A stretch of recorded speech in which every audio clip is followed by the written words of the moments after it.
Apakah salah kalau menikah tanpa restu orang tua suami? Apakah sah? Jika tidak, apakah boleh memperjuangkannya sampai orang tua berkata yes Ustadz? Apa nurut aja? Maksudnya Berkata nurut Yesus. yes, Yesus. yes Ustadz. Yang Atau jelas nurut dong. aja kayak ya udah ditolak, ya udah kita nggak jadi nikah. Oke. Kok itu semua tentang aku semua sih? Iya. Tapi kalau gue sih simpelnya tetap kalau nggak direstuin nggak bakal go. Tapi gue tuh punya prinsip, berarti gue belum ngelakuin semua yang gue bisa nih.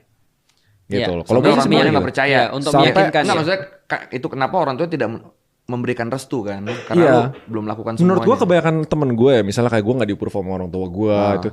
Sesimpel karena effortnya belum ada aja. Ya, karena lu belum bisa ngeyakinin orang tua lu. Iya. Kalau lu nggak bisa ngeyakinin orang tua dari cewek yang lu mau nikahin, berarti lu sendiri belum siap. Gue bilang kayak gitu. Kebanyakan tuh 99% tuh pasti gara-gara itu. Tapi bilangnya, ya udahlah kita kabur aja lah. Itu udah nunjukin prinsip yang salah menurut gue sebagai pria. Luar Artinya lu biasa kabur Korey, dari pertanggungjawaban. cocok nih. Sudah Padahal siap jadi. kadang- Siap sih harusnya si Raymond sih kalau Iya. gini sih. Tapi kan kadang orang tua itu kayak nggak setujunya kadang Nggak dengan masuk akal, alasan kan? nggak masuk akal. Oke. Aku cerita ya. Kalau gue tetap percayanya, nggak masuk akalnya, pasti kita bisa influence dia. Kasih waktu lah, kasih penjelasan lah, kasih study case lah, kasih satu. Kalau gue sih tetap percaya itu sih. Nih, aku kasih tahu nature-nya orang tua ya. Ini nature-nya orang tua. Nature-nya orang tua, kalau anak yang nikah ada yang laki-laki, orang tua yang perempuannya pasti agak nggak masuk akal untuk ngelihat pada calon perempuannya. Karena kenapa?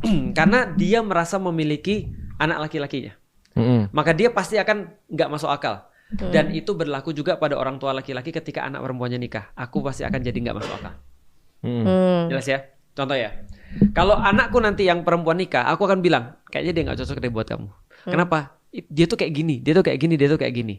Karena kenapa? Karena aku nggak mau kehilangan anak perempuanku. Maka dari awal dia lahir, aku sudah nulis judulnya Alila Sofia Asyarifah 2032 kalau nggak salah. Karena aku membayangkan dia nikah di umur itu.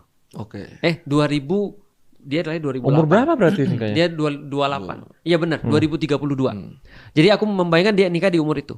Nah, di situ di puisi itu aku tulis bahwasanya kalau nanti aku nggak boleh dia nikah, dia bantah aja ke aku supaya aku sadar bahwasanya ini sudah bukan zamanku lagi. Paham nggak sih maksudnya? Oke, ini yang gue komen. Menurut gue kalau Ustadz Felix mau keras, Ya. jangan nikahin dia, tetap keras gitu. Ya. Karena gue tuh punya prinsip kalau misalnya dia mau nikahin sama cowok, it is his job to convince you. Betul. Kalau dia nggak bisa punya kapabilitasnya atau skillnya untuk convince you, Betul. mungkin dia belum layak. Betul. Kalau Aku gue sih kayak sepakat. gitu sih. Ya, tapi ketika untuk convince tadi dia harus kerja sama nih, cowok sama cewek. Dan yang harus ngomong adalah anakku. Karena kalau yang ngomong dari